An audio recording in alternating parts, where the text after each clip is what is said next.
what's up guys? Welcome back to MCubed. Of course, I am Schmook.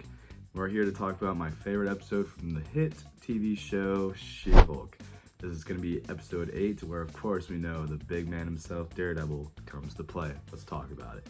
So in this episode, of course, we have Jen representing some small-time hero per se, who's trying to sue Luke Jacobson, who was her costume designer. Of course, she loses this case because Matt Murdock comes in and he's like, you weren't supposed to use this type of fuel for your thing, and that's specifically what Mr. Jacobson here said. So it's cool, and then it leads into this whole like Daredevil, he's on this case against this guy who's actually like a villain of some sort. And of course, Jen comes in. There's an awesome sequence between those two fighting and then going to this warehouse eventually to take on this bad guy, right, who's actually her client. But yeah, we can just go right into our MCubed-Grade scale. Of course, we know our first topic is production design, which I'm gonna give an 8. I thought it was very good in this episode. Like there's certain structures and whatnot, like when Jen and Matt are on this sign or whatever talking. They'll go into the writing part more where I talk about that conversation. But then I think the warehouse was cool, like this lair for leapfrog guy, right? And then the courtroom, again, it's just a courtroom, but it's fine. So yeah, production design 8. Next up, the score / soundtrack, 10 out of 10.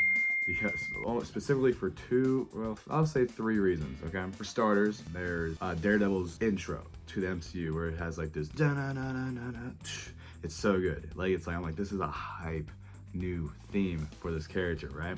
But then Jen's like, who are you? And he's like, Daredevil. And then it's playing like the Netflix show's theme. I'm like, okay, yep, they got me there. And finally, it's like at the end of the episode where of course Jen and Matt decide to make sweet love to each other. And I thought the music there was nice, you know? So I thought in terms of the whole show, I think the music and like the score and whatnot has been fairly forgettable, right? This one, I'm like, oh, okay, they actually hit all the right notes, pun intended, on this episode. But anyway, so yeah, for score and soundtrack, 10 out of 10.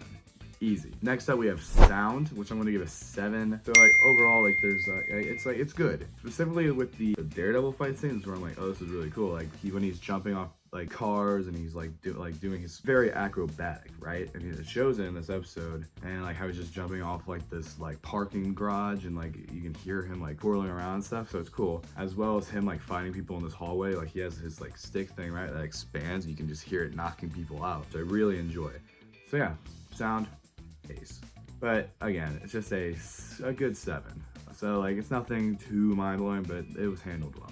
Okay, so next up we have the editing, which I thought was done pretty well. I'm gonna give it a solid 8, which is very good. I thought the action and the way it's portrayed is done really well. The good shots between bad guys and Matt, or just long shots of Matt, and then just tearing down people fools in this hallway, which was sick.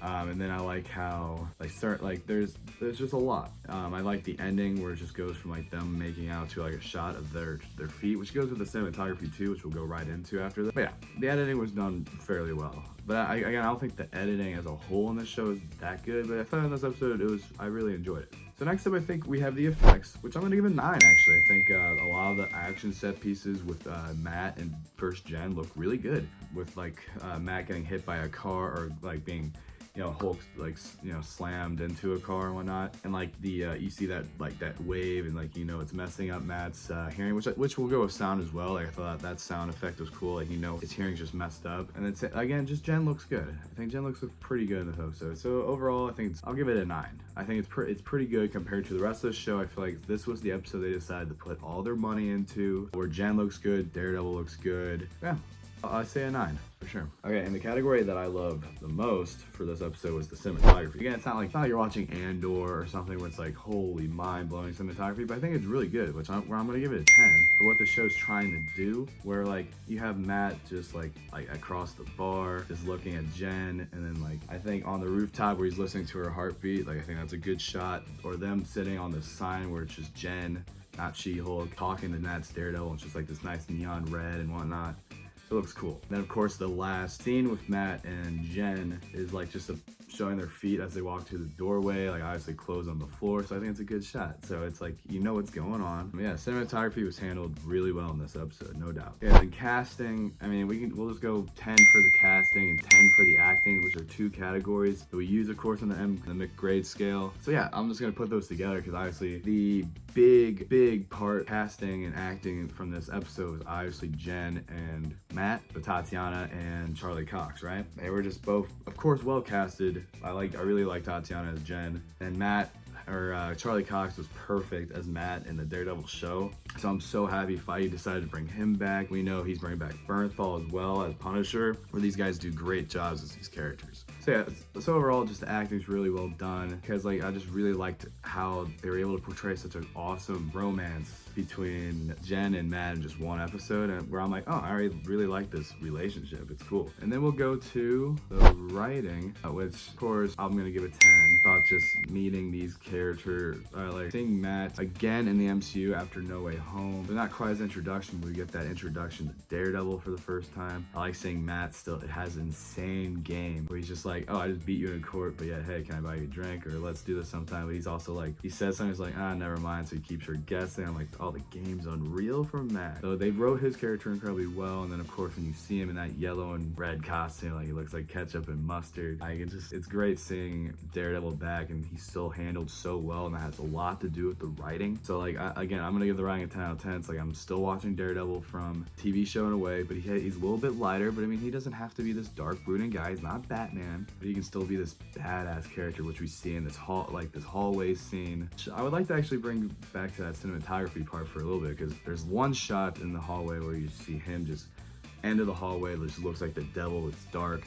I'm just like, that's a haunting shot. So I'm like, I'm so happy that we have Daredevil back in. I thought it was written very well. Finally, we're gonna go with the direction, because again, like I've usually been like, oh, it doesn't really matter, but this episode felt a little bit more grand spectacle, and the action sequences were made very well. So I'm just gonna give it a 9, and I just very much enjoyed it, and how the romance between Matt and Jen was portrayed, and how the director wanted to show at least to actually care about each other after, like, she's like, oh, who's this douchebag, basically, you know? So I'm a fan.